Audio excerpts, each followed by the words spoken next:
Mr. President,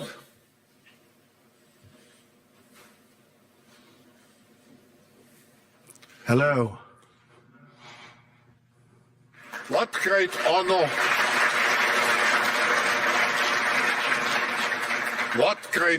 and pleasure to welcome you back to the Davos community. Just 4 days into your new mandate, we highly appreciate your presence with us today. We wish you all the best as you take on your critical work ahead. The global challenges we face today are monumental. The importance of American leadership and your personal leadership in this regard is fundamental and paramount. We are here to hear your vision and policies related to revitalizing the economy and addressing the global challenges. As you might expect, Mr. President, your return to office and your forthcoming policies have been at the focus of our discussions this week. The discussions among 3,000 political and business leaders from over 130 countries who came together here in Davos. We look forward to hearing first from you and then to the follow-up discussion with business leaders, moderated by my colleague Børge Brende. Ladies and gentlemen, the President of the United States, Donald J. Trump.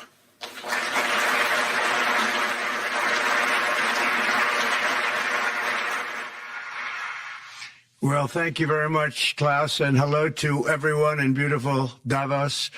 This has been a truly historic week in the United States.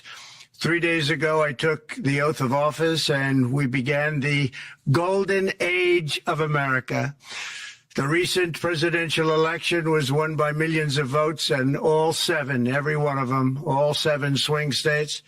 It was a massive mandate from the American people like hasn't been seen in many years, and some of the political pundits, even some of my so-called enemies, said it was the most consequential election victory in 129 years. That's quite nice. What the world has witnessed in the past 72 hours is nothing less than a revolution of common sense. Our country will soon be stronger, wealthier, and more united than ever before, and the entire planet will be more peaceful and prosperous as a result of this incredible momentum and what we're doing and going to do. My administration is acting with unprecedented speed to fix the disasters we've inherited from a totally inept group of people and to solve every single crisis facing our country. This begins with confronting the economic chaos caused by the failed policies of the last administration. Over the past 4 years, our government racked up $8 trillion in wasteful deficit spending and inflicted nation-wrecking energy restrictions, crippling regulations, and hidden taxes like never before. The result is the worst inflation crisis in modern history and sky-high interest rates for our citizens and even throughout the world. Food prices and the price of almost every other thing known to mankind went through the roof. President Biden totally lost control of what was going on in our country, but in particular with our high inflation economy and at our border. Because of these ruinous policies, total government spending this year is $1.5 trillion higher than was projected to occur when I left office just 4 years ago. Likewise, the cost of servicing the debt is more than 230% higher than was projected in 2020. The inflation rate we are inheriting remains 50% higher than the historic target. It was the highest inflation probably in the history of our country. That's why from the moment I took office, I've taken rapid action to reverse each and every one of these radical left policies that created this calamity, in particular with immigration, crime, and inflation. On day one, I signed an executive order directing every member of my cabinet to marshal all powers at their disposal to defeat inflation and reduce the cost of daily life. I imposed a federal hiring freeze, a federal regulation freeze, a foreign aid freeze, and I created the new Department of Government Efficiency. I terminated the ridiculous and incredibly wasteful Green New Deal. I call it the Green New Scam. Withdrew from the one-sided Paris Climate Accord and ended the insane and costly electric vehicle mandate. We're going to let people buy the car they want to buy. I declared a national energy emergency, and it's so important, national energy emergency to unlock the liquid gold under our feet and pave the way for rapid approvals of new energy infrastructure. The United States has the largest amount of oil and gas of any country on earth, and we're going to use it. Not only will this reduce the cost of virtually all goods and services, it'll make the United States a manufacturing superpower and the world capital of artificial intelligence and crypto. My administration has also begun the largest deregulation campaign in history, far exceeding even the record-setting efforts of my last term. In total, the Biden administration imposed $50,000 in additional regulatory costs on the average American household over the last 4 years.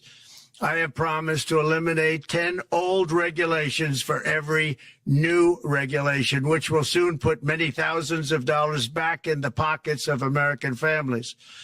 To further unleash our economy, our majorities in the House and Senate, which we also took along with the presidency, are going to pass the largest tax cut in American history, including massive tax cuts for workers and family, and big tax cuts for domestic producers and manufacturers. And we're working with the Democrats on getting an extension of the original Trump tax cuts, as you probably know, by just reading any paper.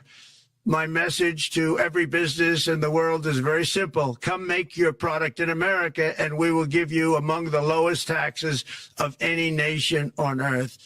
We're bringing them down very substantially, even from the original Trump tax cuts. But if you don't make your product in America, which is your prerogative, then very simply you will have to pay a tariff, differing amounts, but a tariff which will direct hundreds of billions of dollars and even trillions of dollars into our treasury to strengthen our economy and pay down debt.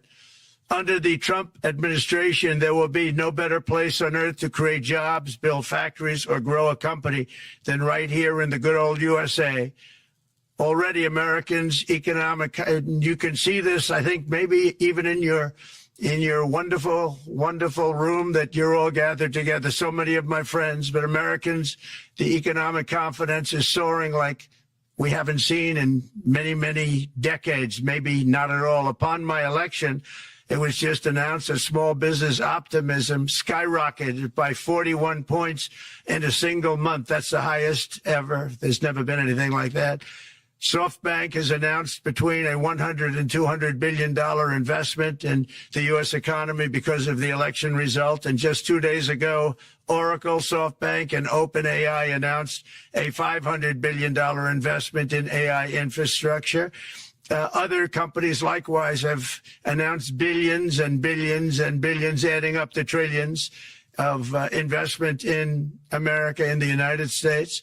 And it's also reported today in the papers that Saudi Arabia will be investing at least $600 billion in America. But I'll be asking the Crown Prince, who's a fantastic guy, to round it out to around $1 trillion. I think they'll do that because we've been very good to them.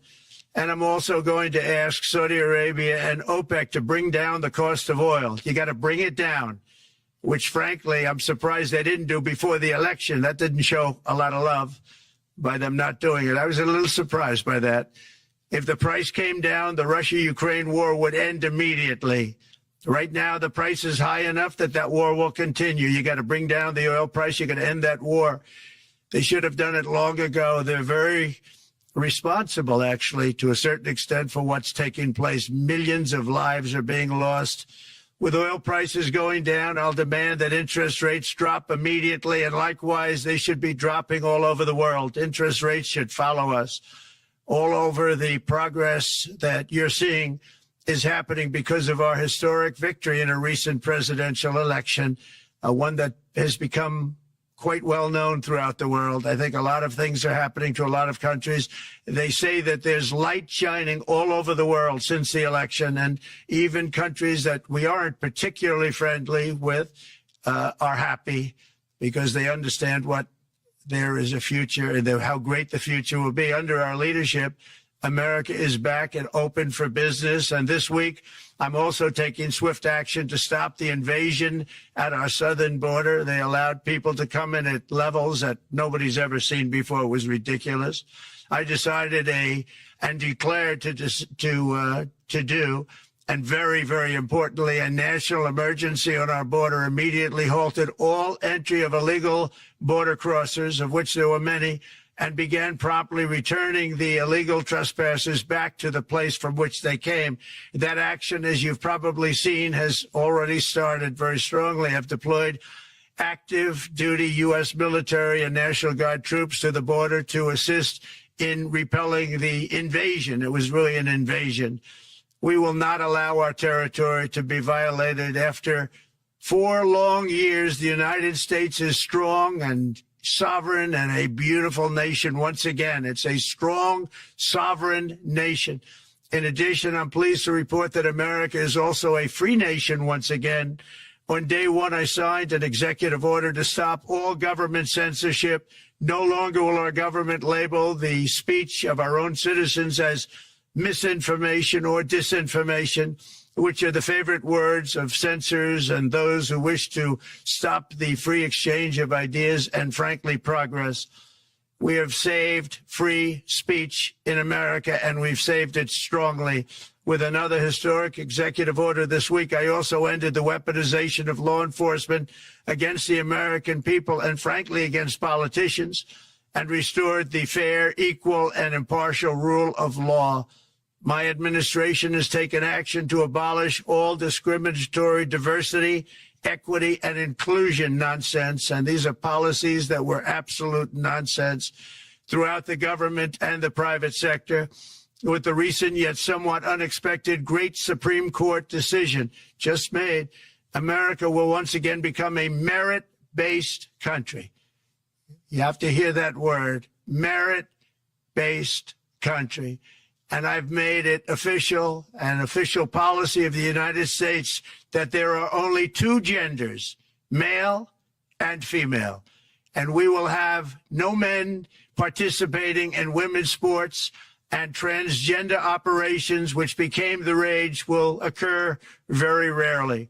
Finally, as we restore common sense in America, we're moving quickly to bring back strength and peace and stability abroad. I'm also going to ask all NATO nations to increase defense spending to 5% of GDP, which is what it should have been years ago. It was only at 2%, and most nations didn't pay until I came along. I insisted that they pay, and they did, because the United States was really paying the difference at that time, and it was unfair to the United States. But many, many things have been unfair for many years to the United States. Before even taking office, my team negotiated a ceasefire agreement in the Middle East, which wouldn't have happened without us, as I think most of the people in the room know. Earlier this week, the hostages began to return to their families. They are returning, and it's a beautiful sight, and they'll be coming in more and more. They started coming back on Sunday. Our efforts to secure a peace settlement between Russia and Ukraine are now hopefully underway. It's so important to get that done. That is an absolute killing field.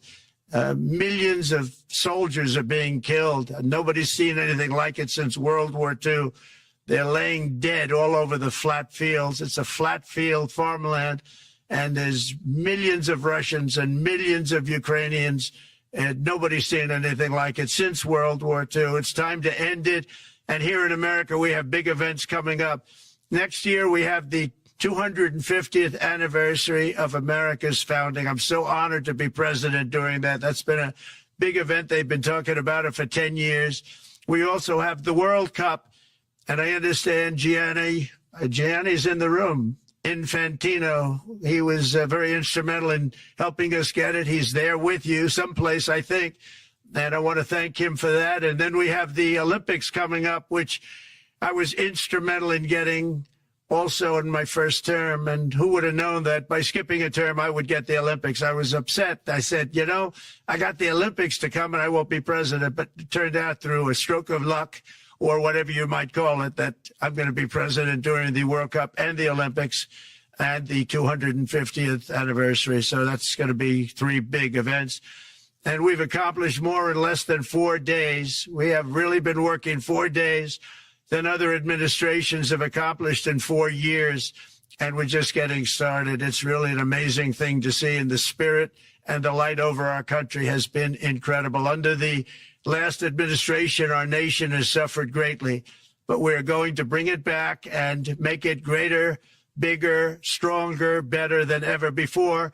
I want to thank everybody for being with you. I would have been there myself, except the inauguration was 2 days ago. I thought it might be a little bit quick to make it the first stop, but we'll get there one day. We hope to get there. But I do appreciate, I heard the audience is fantastic, and many of my friends are in the audience, and I will be taking questions now from some very distinguished people. Thank you all very much.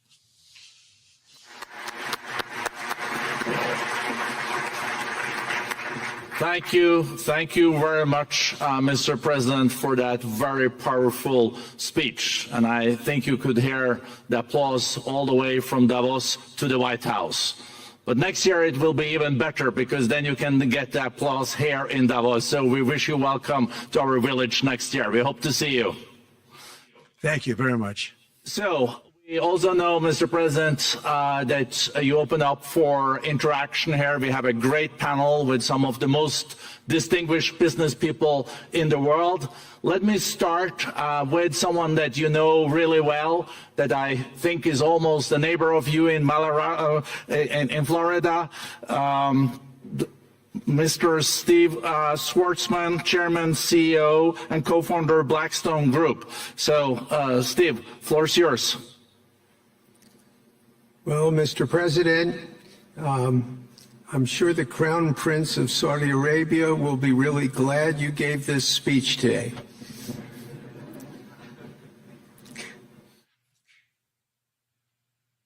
You've had the busiest 4 days that anybody can imagine, and congratulations for that. My question is about some of the things I've observed here at Davos. It's a terrific forum. I've met lots of people, as usual. I think I've been here 30 years. And a lot of the European business people have expressed enormous frustration with the regulatory regime in the EU.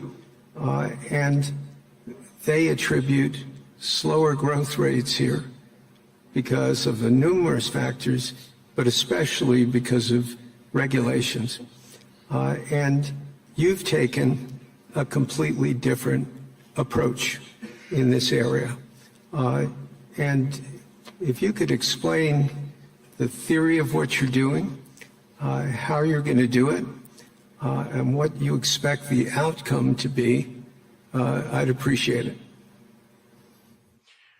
Well, thank you very much, and congratulations, Steve. You're a friend of mine, but on a great career. You have had an amazing career, and it continues. I just want to congratulate you. Very inspirational to a lot of people.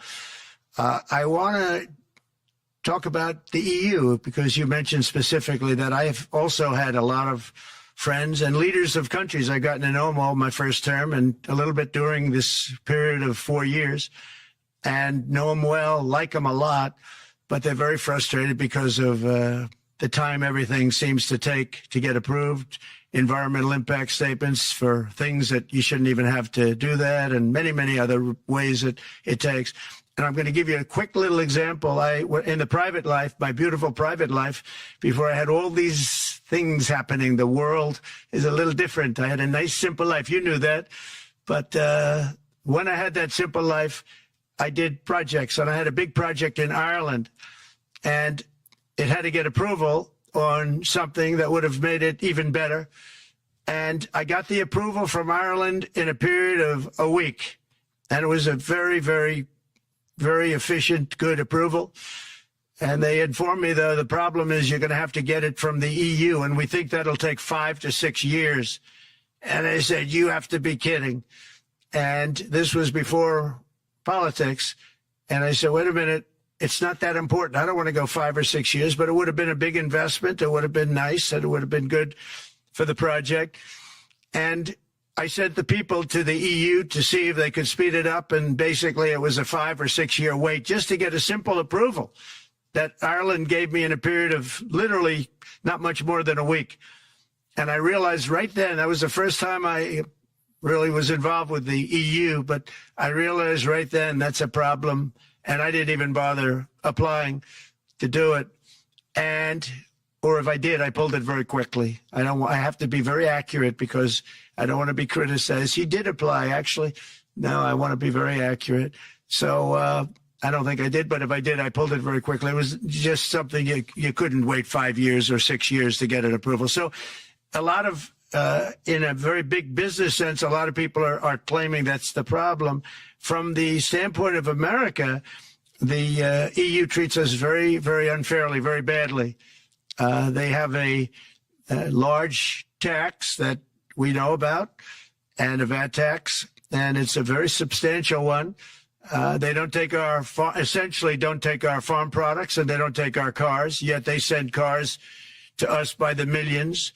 They put tariffs on things that we want to do, like, for instance, I think they actually, in terms of, these are non-economic or non-monetary tariffs, and those are very bad, and they make it very difficult to bring products into Europe, and yet they expect to be selling, and they do sell their products in the United States. So we have, hundreds of billions of dollars of deficits with the EU, and nobody's happy with it, and we're going to do something about it, but nobody's happy with it. So I think the EU has to speed up their process. Friends of mine that are in some of the nations within the EU, great people, they want to be able to compete better, and you can't compete when you can't go through the approval process fast. There's no reason why it can't go faster. So, I'm trying to be constructive because I love Europe.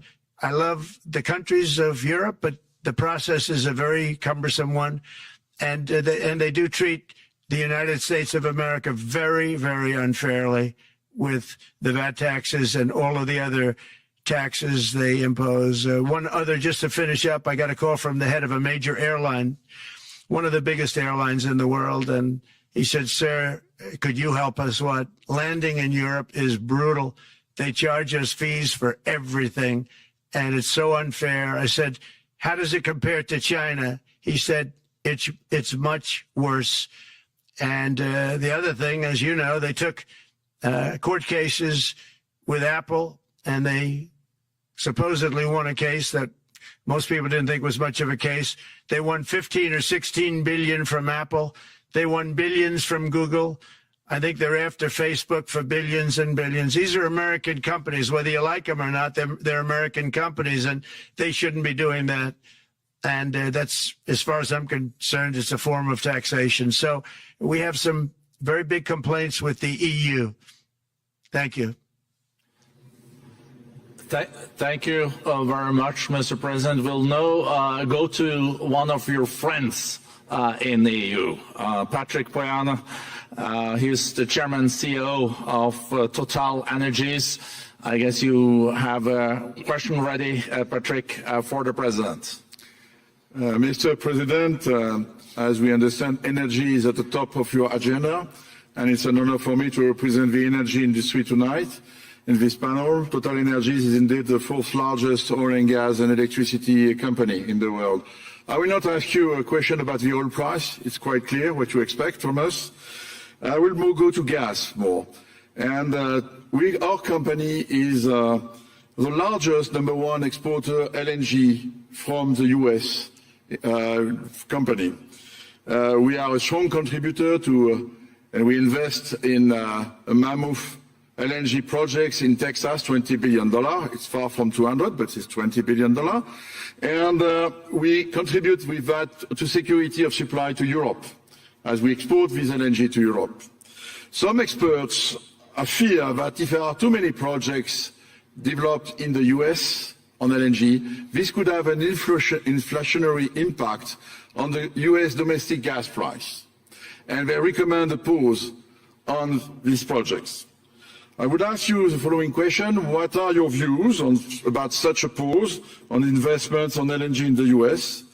What would happen if you would observe an increased domestic gas price because of these exports? And final question, which is important for Europe: would you agree to guarantee security of supplies of US LNG to Europe? Well, on the last part of your question, yes, I would. I would make sure that you get it. If we make a deal, we make a deal, you'll get it. Because a lot of people do have that problem. They make a deal and then it can't get supplied because of war-type problems and other problems. So we would absolutely do that. LNG is very interesting because when I took office for the first term, one of the first things I looked at was there were two very massive plants in Louisiana, a state that has been very good to me, won it by many, many points. And I felt strongly indebted to it, actually. And they said there are two plants that have been under environmental consideration for more than 10 years. And they were costing, as you say, you know how expensive those plants are, but they were costing like 12 billion and I think 14 or 15 billion. But they couldn't get their permits. They were in review for years, many, many years, like a decade or more. And I said, so ridiculous. I know so much about that because in the construction industry, I had to go through it too, but I got good at it after a while. But I saw the projects, and you're talking about a total investment of 25 to $30 billion, and it looked like it was going to end. They couldn't get their permits. And I got them done in less than a week. It was done, completed. In fact, when they called them to announce that it was done, the countries, largely countries, Japan was involved and another country and some very big investors, they couldn't believe it. They actually couldn't believe it. And I said, just do yourself one favor. Don't pay any consultants, because the only one that got it done was me. I got it done because it was the right thing to do for the U.S.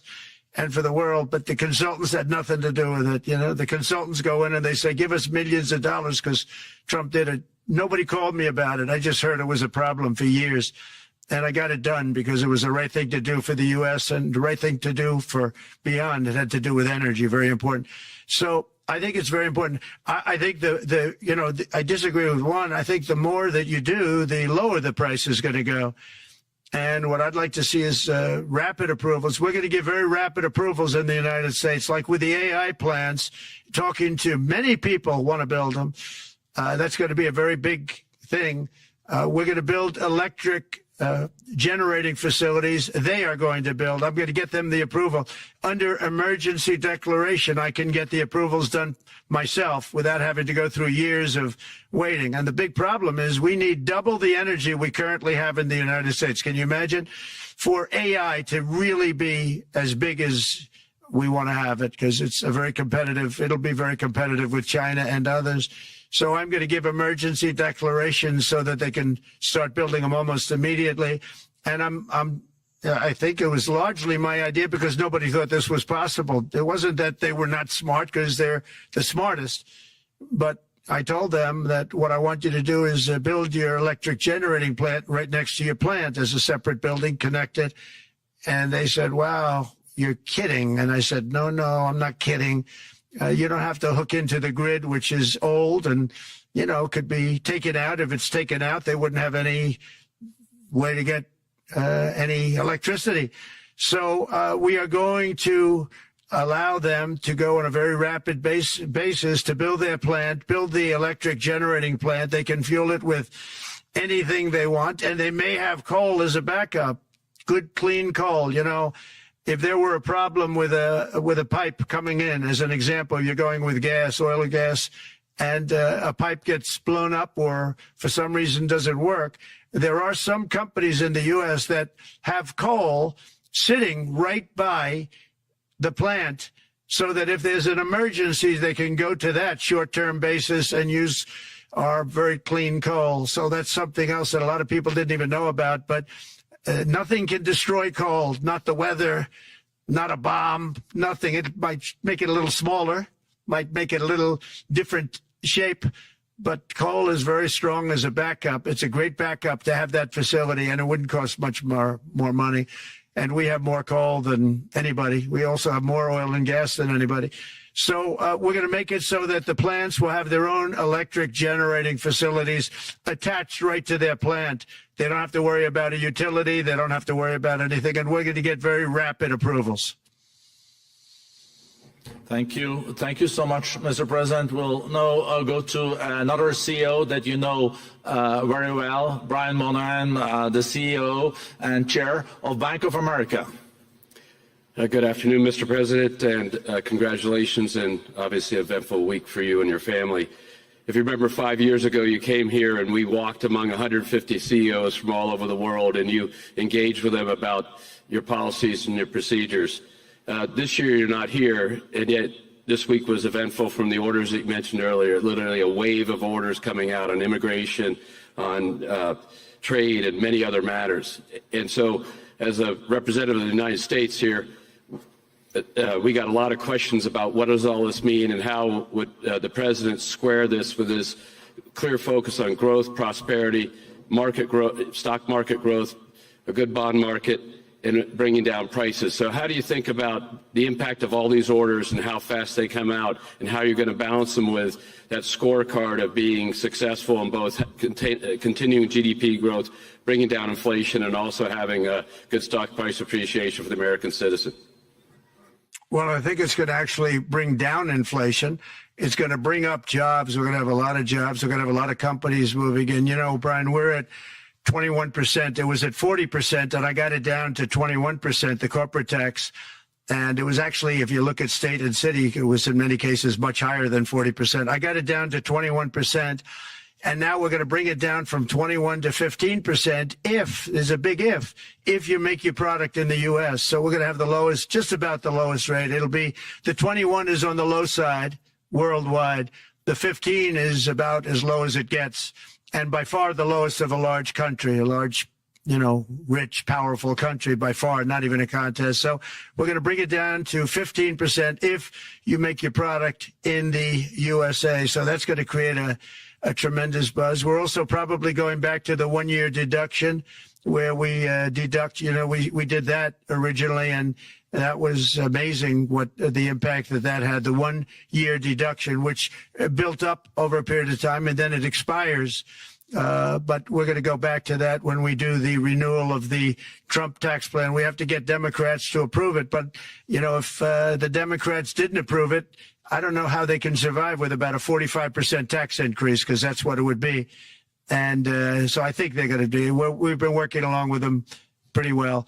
I think it's very hard for a political group to say, let's charge people 45% more.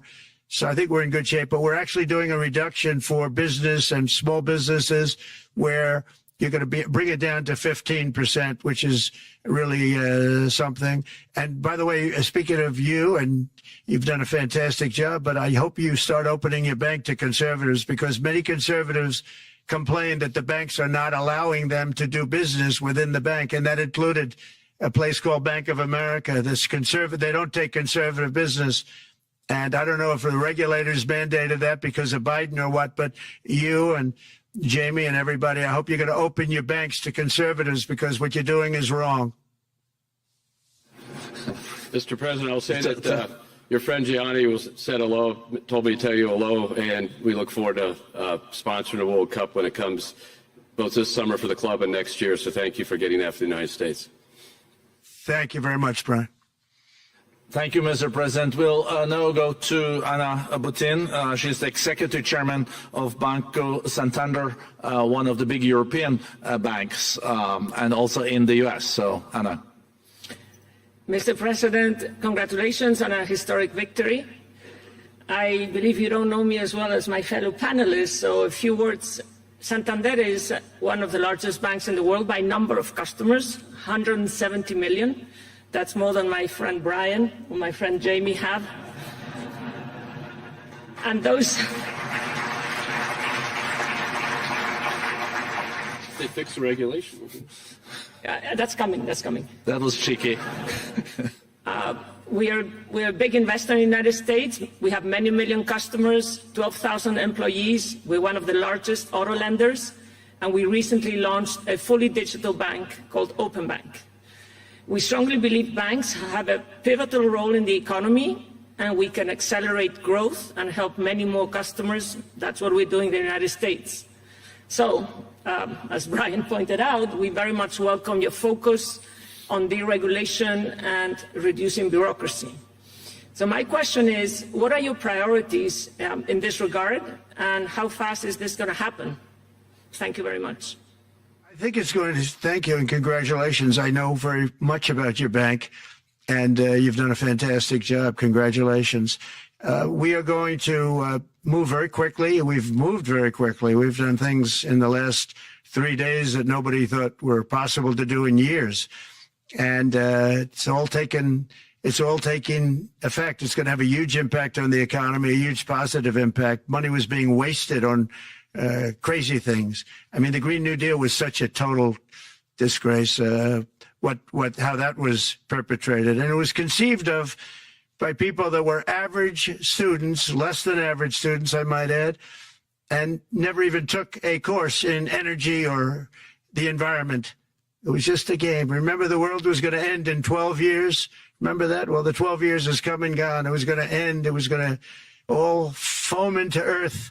But, you know, the time has come. These people, and they really scared the Democrats large. I can't say the Republicans. The Republicans maybe could have fought harder to stop it, but it's been a tremendous waste of money. You know, during my 4 years, we had the cleanest air, we had the cleanest water, and yet we had the most productive economy in the history of our country. We had the most productive economy until COVID came. We had the most productive in the history of our country by far, and actually, you could look worldwide. We were beating everybody from China to everybody else. So, and we think we really now, with what we have learned and all of the other things that have taken place, we think we can even far surpass that, actually far surpass it.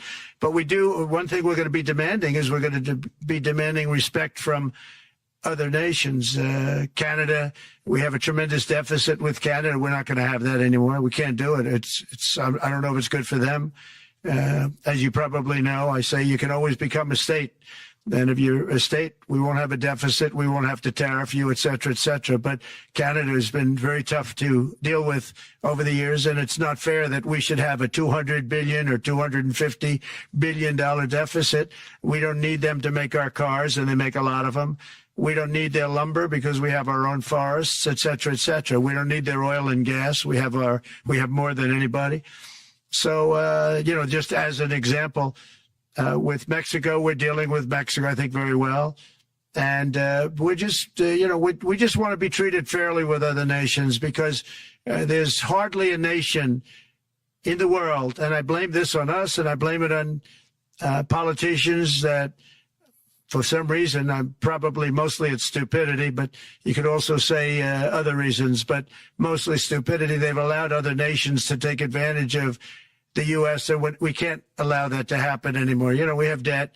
It's a very small debt when you compare it to the value of the assets that we have, but we don't want to do that. We want to just have debt be obliterated, and we'll be able to do that fairly rapidly. And a lot of good things are going to happen. And honestly, good things are going to happen for the world, and good things are going to happen for the people that are dealing with us, allies and beyond allies. One thing very important, I really would like to be able to meet with President Putin soon and get that war ended. And that's not from the standpoint of economy or anything else. It's from the standpoint of millions of lives are being wasted. Beautiful young people are being shot in the battlefield. You know, the bullet, very flat land, as I said, and the bullet goes, there's no hiding. And a bullet, the only thing going to stop the bullet is a human body. And you have to see, I've seen pictures of what's taken place. It's a carnage, and we really have to stop that war. That war is horrible. And I'm not talking economy. I'm not talking economics. I'm not talking about natural resource. I'm just talking about There's so many young people being killed in this war, and that's not including the people that have been killed as the cities are being, knocked down building by building. So we really should get that stopped. Likewise, in the Middle East, I think we've made a lot of progress in the Middle East, and I think that's gonna come along pretty well. Thank you. Thank you, Mr. President. So we know that the most consequential relationship in the world is between the U.S. and China. U.S. 28% of the global economy, China close to 20. That's almost half of the global GDP. And we know that you called President Xi Jinping last Friday. We heard that you had a good discussion. How do you see the relationship between the U.S. and China in the next 4 years under your leadership? He called me, but I see it very good. I think that we're going to have a very good relationship.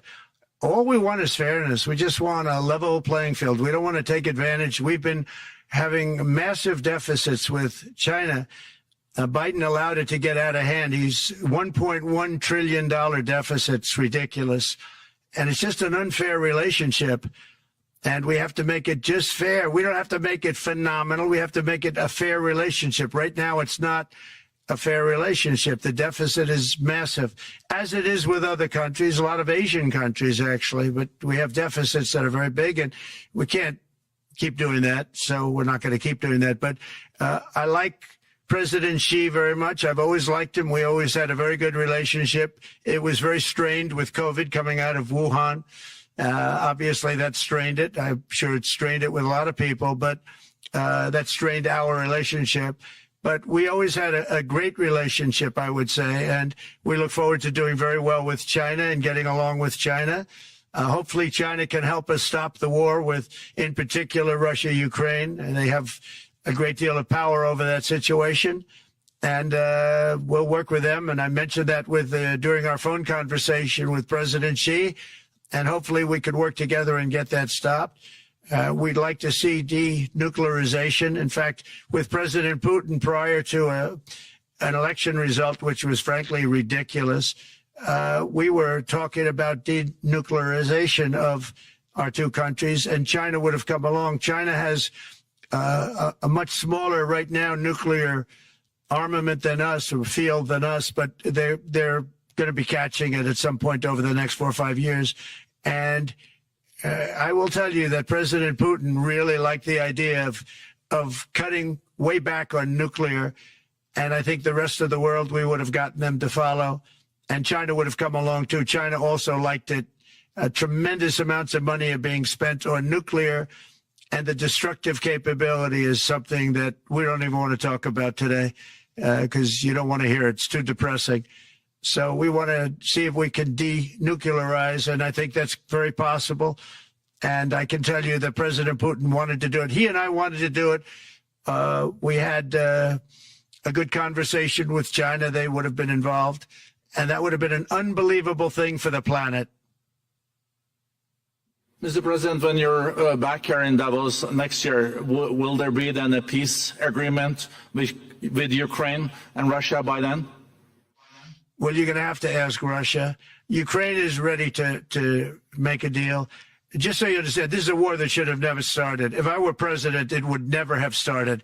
This is a war that should have never, ever been started. And it wasn't started during there was never even talk about it. I knew that it was the apple of President Putin's eye, but I also knew that there was no way he was going in, and he wasn't going to go in. And then when I was out, bad things happened, bad things were said, a lot of stupidity all around, and you end up with what you have. Now you have all these bombed out cities that look like demolition sites with many people killed. I think the thing that you'll see about Ukraine is that far more people have died than is being reported. And I've seen that. But far, far more people have died. When you look at a city that's become a demolition site where big buildings have been collapsed by missiles hitting them and everything else, and they say one person was slightly injured. No. Many people were killed. Those are big buildings. I was surprised at how that was my business. These are buildings that go 2 and 3 blocks long. They're 20 stories high. They're big, powerful buildings, and they were knocked down, and there were a lot of people in those buildings. That announced that 2 people were injured. That's not true. So I think you're going to find that there were many more people killed in Ukraine in the Ukraine war than anybody has any idea. But if you look now, so many of the people being killed are soldiers just facing each other with guns, rifles, and drones, the new form of warfare, drones. And it's a very sad thing to see. And when you see pictures of the fields that I see, nobody wants to see it. You'll never be the same. Thank you very much, Mr. President, on behalf of all the 3,000 participants here in Davos. We really underline that joining us the third day in your presidency, live taking questions here is so appreciated, and we are already ready for receiving you next year in person. So thank you very much, and all the best from Davos. Thank you. Thank you very much. Thank you.